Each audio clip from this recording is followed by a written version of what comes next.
شروع کرتا ہوں اللہ کے نام سے جو بڑا مہربان اور نہایت رحم کرنے والا ہے۔ حضرت ابو ہریرہ رضی اللہ عنہ سے مروی ہے کہ رسول اللہ صلی اللہ علیہ وسلم نے فرمایا، بنی اسرائیل کے ایک آدمی نے دوسرے سے 1000 دینار قرض کا مطالبہ کیا۔ وہ کہنے لگا، گواہ لاؤ جنہیں میں گواہ بنا سکوں۔ وہ کہنے لگا، اللہ ہی گواہی کے لیے کافی ہے۔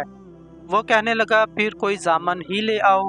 اس نے کہا، اللہ ہی ضمانت کے لیے کافی ہے۔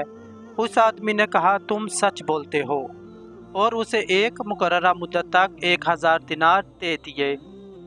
وہ سمندر میں نکلا، اپنی ضرورت پوری کی۔ جب مقررہ مدت آ گئی تو اس نے سواری تلاش کی، لیکن سواری نہیں ملی۔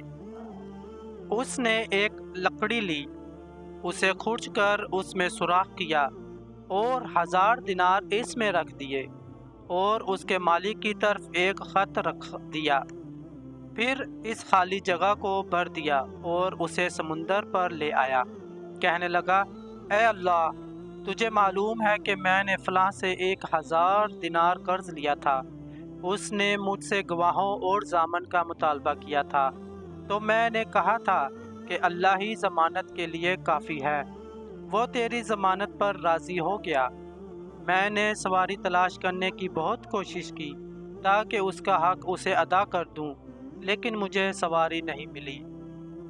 میں اسے تیری امان میں دیتا ہوں۔ پھر اس لکڑی کو سمندر میں پھینک دیا۔ وہ آدمی بھی دیکھنے نکلا جس نے قرض دیا تھا کہ شاید کوئی سواری اس کا مال لے آئے۔ کیا دیکھتا ہے کہ وہ لکڑی ہے جس میں اس کا مال تھا۔ وہ اسے جلانے کے لیے پکڑ لیتا ہے۔ جب اسے پھاڑتا ہے تو اس میں مال اور خط دیکھتا ہے۔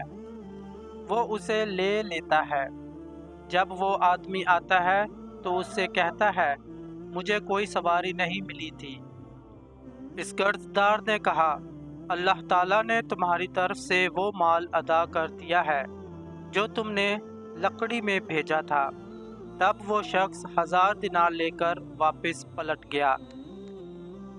حضرت عبداللہ بن مسعود رضی اللہ عنہ سے مروی ہے کہ رسول اللہ صلی اللہ علیہ وسلم نے فرمایا، اللہ تعالیٰ کو سب سے محبوب کلام یہ ہے کہ بندہ کہے، اے اللہ، تو پاک ہے اپنی تعریف کے ساتھ، تیرا نام بابرکت ہے، تیری شان بلند ہے، اور تیرے علاوہ کوئی سچا معبود نہیں۔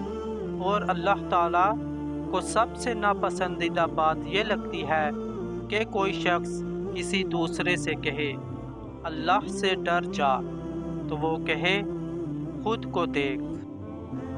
پیارے دوستو، احادیث سننے کے لیے چینل کو سبسکرائب ضرور کر لیں۔ جزاک اللہ۔